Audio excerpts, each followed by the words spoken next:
O level exam එකට දන්නේම නැතුව අන්තිම දින ටික ලඟ වුණා නේද? කවුරු හිතනවද දැන් නම් මැස් පේපර් එකට පරක්කුයි කියලා?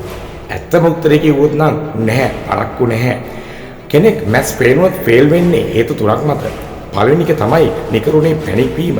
දෙක අවසාන මාසෙ ගන්න වැරදි තීරණ. තුන රෝන් ස්ටඩි මෙතඩ් කියන එක.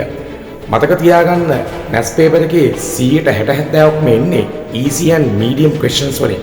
ඒ නිසා මෙතෙක් ඉගෙනගෙන තියෙන easy and medium parts ටික strong කරන්න. ඒවා perfect කරන්න බලන්න. එතකොට ඔයාලට මැත්ස් එක ගොඩ යනවා කියන එක මහ ලොකු දෙයක් නෙමෙයි. ඇත්තටම කියනවා නම් අවසාන දින 30 ඔයාලට අවශ්‍ය කරන්නේ හොඳ ස්ටඩි ප්ලෑන් එකක් විතරයි. ඒ ප්ලෑන් එක හරියට තියෙනවා නම් ඔයා ඇත්තටම මැත්ස් පේපර් එකේ ගොඩ දානවා. ඔයා බය වෙන්නේ නැහැ. අන්න ඒක මතක තියාගන්න. කාට හරි ඉංග්‍රීසි මීඩියම් මැත්ස් දැන් තමයි අවුල් වගේ නම් ටීචින් පොස්ට් එක සෙට් වෙන්න. මේ වෙද්දි ළමයි ගොඩ දෙන්නේ ගොඩ දාලා තියෙන හින්දායි කිව්වේ.